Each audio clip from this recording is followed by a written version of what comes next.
I noticed that social media psychology started reducing people to psychological caricatures. Everyone is either toxic or healed, victim or an abuser, narcissist or an empath. And the more complicated reality becomes, the less tolerance people have to nuance. While I understand why people gravitate towards those categories, I also feel that it flattens human complexity in a very dangerous way. Because people are contradictory. Somebody can be deeply wounded and still harmful. Somebody can love you and still resent you at the same time. Somebody can have trauma and still avoid accountability. But online, nuance often gets punished because certainty is often easier to consume.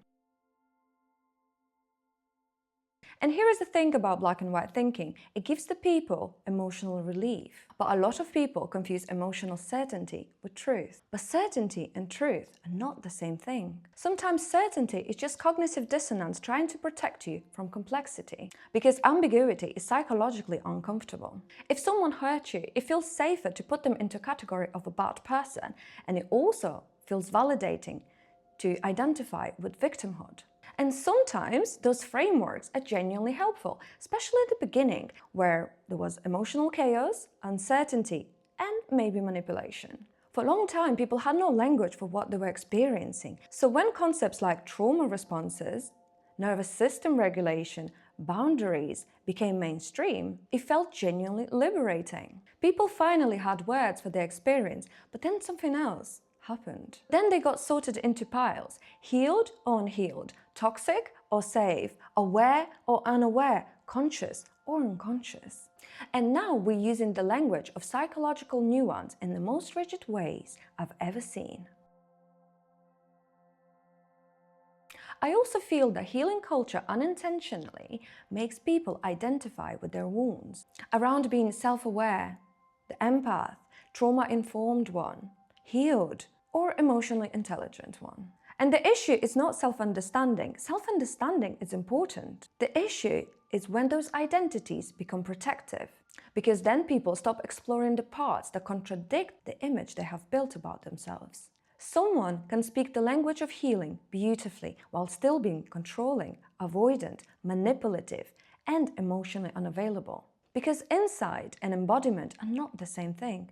And sometimes healing language becomes sophisticated self-deception. Someone hurts you, and instead of sitting in the complexity of that dynamic, instead of asking what's happening to them, what's happening to me, what's happening in the dynamic that we are creating together, you open the phone, you find a list of narcissistic traits, you start ticking the boxes, and all of a sudden the complexity is gone. They're toxic and you are healing. And sometimes that conclusion is valid because some relationships are genuinely harmful. But the binary leaves absolutely no room for complexity. Certainty performs better than nuance online because nuance is slower. It requires reflection, emotional regulation, and ambiguity tolerance. While certainty gives immediately emotional resolution. This person is toxic. Cut everyone off. They've not done any inner work, and you need to protect your energy. And again, sometimes those conclusions are valid. But I also feel the healing language has become a protective tool that some people start using to avoid the harder work of actually looking at themselves. Because it's in the relationships where we finally understand who we truly are. It's not when we're speaking to our therapist, or when we journal, or when we are online. It's actually when we are in contact with another person. The one that gets scared and shuts down becomes defensive, escalates, and the one that avoids vulnerability by being morally right. And the binary kills that information because if the other person is toxic, you don't need to be looking at yourself. If you are healed and they are unhealed, then the problem is completely outside of you. Honestly, I think the black and white thinking is emotionally safer because ambiguity requires emotional maturity.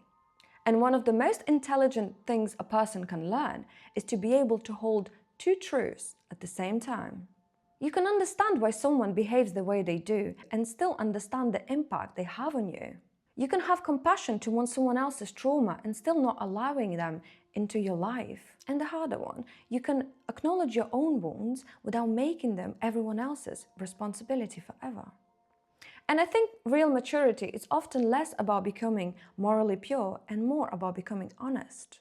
Honest about our contradictions, honest about our projections, and honest about our identities that contradict the image we have created about ourselves. Because I don't think healing is about becoming perfectly good. Healing is about becoming more conscious, more accountable, more self-aware, more capable of tolerating the complexity without falling into the extremes. And most psychologically mature people I've ever encountered are often the ones that don't have the cleanest categories. They often are willing to sit in the mess, to say, I don't fully understand what happened yet. And maybe real growth is less about choosing one side of human complexity and more about sitting in the uncomfortable middle without needing certainty to feel safe.